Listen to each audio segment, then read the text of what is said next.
17 years old, full of life, full of dreams, but in less than 5 minutes, all of it was gone. 3 bullets from a police officer ended his future while he was holding nothing but groceries.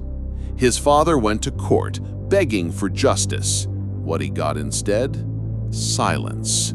From the officers, from the system, from the very people sworn to protect. But here's the part no one saw coming. This father wasn't finished, because when justice is stolen, sometimes something far darker takes its place. Stay with us as we uncover the shocking truth, and let us know in the comments where you're watching from as this story unravels, so you don't miss what really happened. Michael Thompson was like most 17-year-olds. He wasn't perfect, no teenager is, but he was a good kid. He loved basketball, tinkered with computers, and had a habit of drawing in the margins of his school notebooks. His teachers described him as smart, polite, sometimes quiet. His friends said he was loyal, the kind of person who'd give you his last dollar if you needed it. And his father, David, described him in the simplest, most powerful way possible. He was my son, my only son. That night in late October, Michael was just walking home. He just finished a shift at a corner grocery store where he worked part-time to save money for college. He had a small bag of groceries in one hand, milk, bread, and his favorite snack, a bag of spicy chips. He never made it home. According to witnesses, a police cruiser turned the corner just as Michael crossed the street. The officers inside claimed later that he looked suspicious. But to those who knew Michael, that explanation never made sense. 2 officers jumped out. One shouted commands. The other already had his hand on his gun. A neighbor watching from her porch swore she heard Michael say, "I'm not doing anything, I'm just going home." Seconds later, 3 gunshots cracked the night. Michael fell, groceries spilling across the pavement. The bag ripped open, milk spreading into the street. One officer muttered into his radio, the other kicked the bag aside. By the time the ambulance arrived, Michael was already slipping away. David Thompson rushed to the hospital, his heart pounding, praying he was wrong. But when the doctor walked into the waiting room, shaking his head, David's world shattered. His wife clung to him, sobbing. His daughter, just 13, couldn't stop asking the same question. Why did they shoot him? Why Michael? David had no answers, only rage. But that rage at first was quiet. He trusted the system. He believed in due process. He believed, naively, that the truth would come out. Within days, the police department released its statement. It claimed Michael had reached into his pocket, appearing to draw a weapon. But everyone knew that was a lie. Michael had no weapon, only a wallet with his student ID. Witnesses were interviewed, but many of their accounts were lost in the paperwork. Security footage from a nearby store mysteriously disappeared. David realized quickly this wasn't an investigation, it was a cover-up. Months passed. David and his family sat through hearings, press conferences, and long days in court. The officer who pulled the trigger sat calmly with his lawyer. He never looked at the family, not once. The prosecution was weak, stumbling, as if afraid to push too hard. The defense painted Michael as a threat, a young man who made poor choices. David clenched his fists as they dragged his son's name through the mud. When the verdict came, it was like a punch to the gut. Not guilty. The officer was cleared of all charges. The courtroom erupted. David's wife collapsed in tears. His daughter screamed. And David sat still. Too still. Because something inside him had broken. For weeks after the trial, David barely spoke. He went to work, came home, and sat in his son's empty room. The posters on the wall, the notebooks filled with drawings, the half-finished computer project, all of it reminded him of Michael.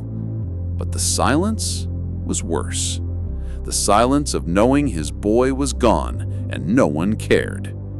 Neighbors stopped by to offer condolences. Some brought food. Others said things like, "You have to move on," or "At least you still have your daughter." But nothing filled the hole. At night, David would wake up drenched in sweat, hearing phantom gunshots. During the day, he'd see officers on the street and feel his stomach twist. The system had failed him. The courts had failed him. And slowly, a thought began to form. One evening, David sat at the dinner table staring at the unopened mail. His wife begged him to eat. His daughter asked if he was okay. He said nothing. But later that night, when the house was quiet, David opened a drawer in his bedroom. Inside was an old notebook. He flipped it open and began to write.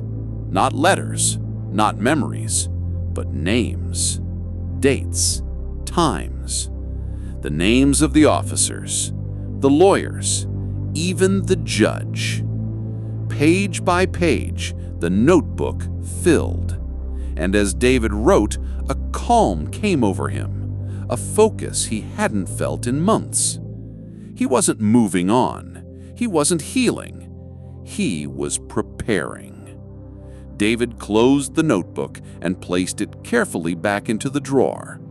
For the first time since Michael's death, he looked at himself in the mirror. The man staring back wasn't just a grieving father anymore. He was something else, something colder, something patient, something dangerous. And soon, the men who killed his son would learn just how dangerous a father with nothing left to lose could be. Every night, David wrote in his notebook. What started as a list of names soon became detailed notes. The officer's work schedule, the bars he visited, the gym he went to every Tuesday, the back gate to his house that he never locked. He studied him the way a hunter studies his prey. Patient, precise, cold. He even started exercising again. Long runs at dawn, push-ups until his arms trembled, hours at a local shooting range far outside the city where no one knew his name. His wife noticed the change. She asked where he was going at night, why he came home smelling of gunpowder, why he was quieter than ever. David just said, "I'm fine." But he wasn't fine. He was preparing. One evening, while driving home, David stopped at a red light, and that's when he saw him.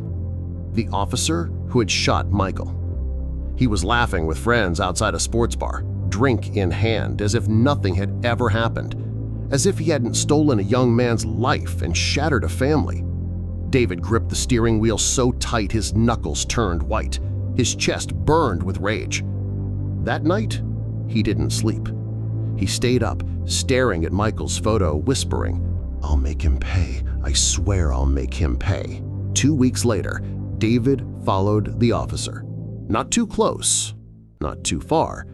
He watched him leave the bar, stumble into his car, and drive home. He memorized every turn, every streetlight, every blind spot. He wasn't ready to act yet, but he was close.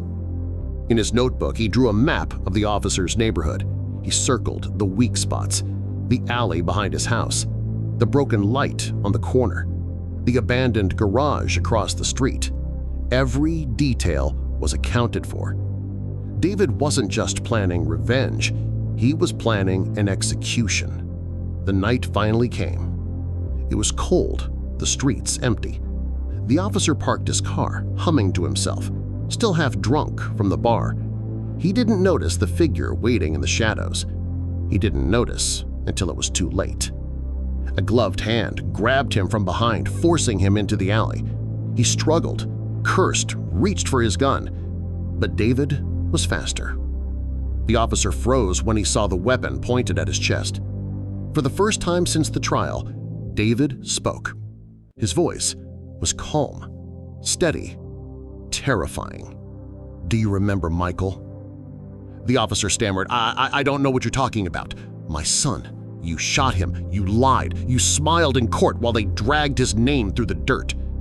The officer tried to laugh it off, tried to sound tough. "You're making a mistake. You'll ruin your life." David leaned in, his eyes cold. "You already ruined mine." What happened in that alley was quick, brutal, and final. The officer never made it home, and when dawn broke, his lifeless body was found slumped against a brick wall. A single word spray-painted above him: justice. The city erupted. News stations called it a targeted killing. Police officers swore revenge.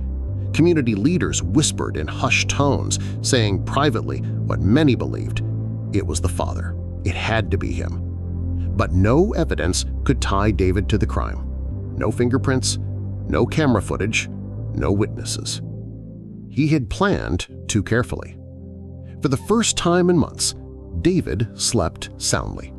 For the first time since Michael's death, he felt peace. In Michael's neighborhood, the graffiti spread. Justice for Michael was painted on walls, bus stops, and storefronts. People lit candles in front of the courthouse. Some marched in silence. Others cheered in private, believing that finally someone had done what the system never would. To them, David wasn't a criminal. He was a hero. But revenge always has a cost. David's wife noticed his calmness, his late nights, his long drives. One evening, she confronted him directly. "It was you, wasn't it?" He didn't answer. He didn't need to. Her eyes filled with tears, not just from fear, but from knowing the man she married was gone.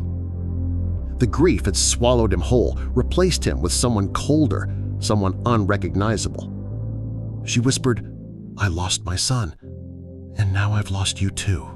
Weeks later, David disappeared.